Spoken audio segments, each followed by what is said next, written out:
So I'm going to start with Sunny and go across the panel. And what we want to know today is, how did you get started in the cannabis industry? What type of work were you doing before, and what are you doing now? Absolutely. Well, first of all, thank you so much for holding this event and having everyone here.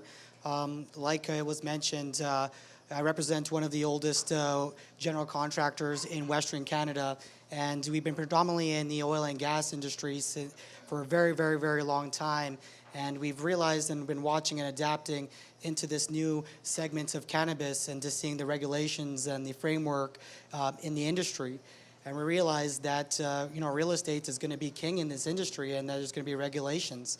And when Health Canada announced that every single person will require a facility in order to get into a license, it kind of sparked our heads. Like, we're in Alberta trying to diversify in multiple different developments, and where we're at today, we have a 1 million square foot development approved project in Red Deer called Agritech Haven International, where we're providing federally regulated facilities for licensed professionals, businesses, and corporations, and are really understanding all the challenges of just capital, the economy, how people are going into. And so it's not really like primarily focused in where we're going just into cannabis. It was a move for us to understand this industry and the doors that it will open. And for us, it was really understanding that there's a magnitude of regulated industries, and we're very excited to be able to provide these turnkey facilities that we'll be announcing early in 2020 with a national and international release to the world of agriculture in terms of lettuce and leafy green producers, bottlers, manufacturers, cold storage, but other things as well. We've took it to another step of just not real estate and construction, by just really understanding where this market's going. But we'll leave that for a topic for your next event in the 2020. Thanks, Sunny. And so this is essentially a cannabis campus. That's what a lot of people are calling it, because you're having all these multiple facilities in one space, and you guys have really taken a good look at how to keep that secure and have a place for different entrepreneurs, different companies to collaborate. Is that right? We realize it is a campus, but it's not just targeted to the cannabis industry. Like I was mentioning, there's a magnitude of federally regulated industries, and cannabis is one of them. But it's an entire network. Our campus is derived to everyone that is coming to the cannabis industry, whether you're a processor, a bottler. Every person that's going to integrate cannabis into a product will require a federally regulated facility. Doesn't matter what brand you are, if you want to bring a product, if you're going to bring it to market, it all starts as a facility. But it's more than just a facility. It's the layouts, it's the plans, it's the SOPs. It's how are you going to be actually federally regulated? How can you bring in compliancy? How can your customers actually be successful? How can you be successful, mandate to your investors, and relate to everybody? So really and truly, we're designing a development that is for a wide range of services, but completely turnkey, where it's literally everything that's from the power consumption to water to distribution to logistics to every single segment, including licensing, regardless if you're cannabis, is something that we're providing in this campus. Thanks, Daphne.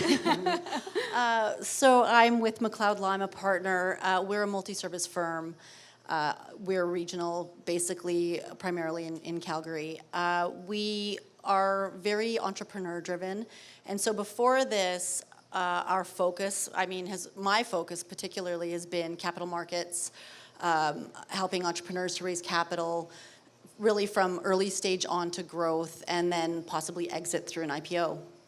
And really, that hasn't changed at all. And cannabis is an interesting industry because it's not a specific legal area of practice, but it is really an industry. And so all the same rules apply, more or less, outside of cultivation and some of the rules that Sunny was mentioning. So for us, what we're really focusing on is how are we going to help entrepreneurs, early stage companies raise money and really start from seed capital through your first round of financing and then possibly on to more sophisticated investors, and each stage requires a lot of different information that the entrepreneur is putting out. So I think for us, we really are just interested about the business that the entrepreneur is in, knowing it intricately, and then giving the best advice that we can. What I found fascinating about McLeod Law is that you mentioned that you work from small kind of startups all the way to bigger customers, global customers, and you really work with the entrepreneurs. You guys make a lot of effort to start at the beginning of that entrepreneurial journey and grow with the companies. Well, that really is, that's the roots of our firm, and that was, we originally, and well before my time, it was all about Calgary and really supporting the dynamic entrepreneurs and businesses, and the thing is, there are so many entrepreneurs in the city, so it's actually really fun on top of it. We really get involved in a lot of events and organizations, and yeah, that's how we do it. Thank you. And Bruce, you and I have a unique connection. So prior to joining the cannabis industry, I was with Calgary Economic Development, and the highlight of my time there was, of course, meeting Dafne in China. I happened to walk into a hotel, and she was giving a presentation to a bunch of investors, and then they were lined up to talk to her afterwards. So she's very persuasive. I came into the industry just after the legalization last year. Prior to that, I was with Calgary Economic Development as the Vice President of Trade and Investment Attraction. And part of that job is that we were studying what are the industries that we could try to help incubate in Calgary and help diversify our economy. As we all know, that's a very hot topic then and now. So one of the things that myself and one of my colleagues, Robin Buse, did was initiate some studies into what the cannabis industry could be and where it could go. And the interesting part, and the reason I bring up her name, is that soon after we released that study and did some work in that space, we both left Calgary Economic Development and joined cannabis companies. So we saw the potential, if you will, of how big this industry could be, and the attraction at the time, for me anyway, was to go into an industry that is starting from scratch. And I think many people have said it, and I truly believe it, that it's a once-in-a-generation opportunity for me, once in my career, opportunity to start something from scratch, build it up, see how far we can go with it, and then hopefully reap the benefits. But right now, we're also going through a pretty rough time. You mentioned the capital markets have completely dried up on us, and we can get into a little bit more detail on that. But the excitement of coming into an industry that has not been done anywhere in the world, and to build it through all the trials and tribulations and the different government agencies and regulatory environments that they've created, it's been a fascinating year, I can tell you that. One of the things that we found out in that study, and the experts told us at the time, was that this is going to move really fast, that there's going to be, this rocket ride up of companies that are growing, and the Wild West attitude of people getting space in retail and production and extraction.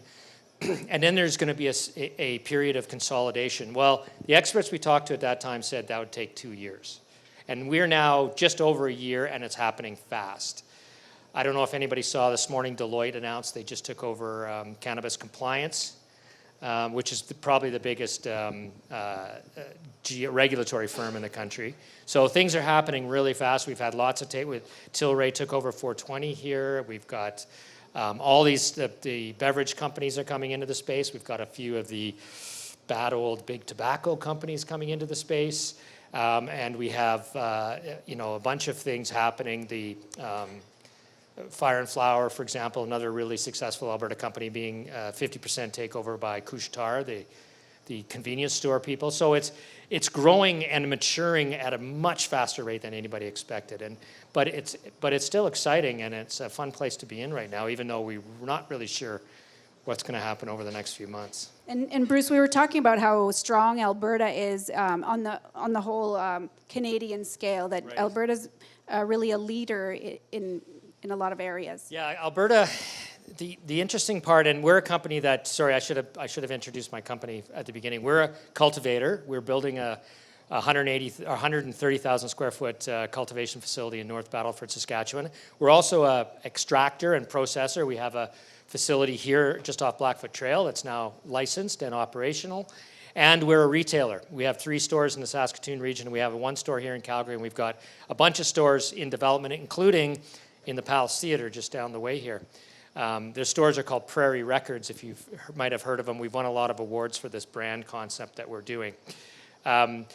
Sorry, what was the question? Oh, just about Alberta being having sorry. a really So Alberta, if you look at if those 3 elements, I mean, the production and cultivation is happening across the country.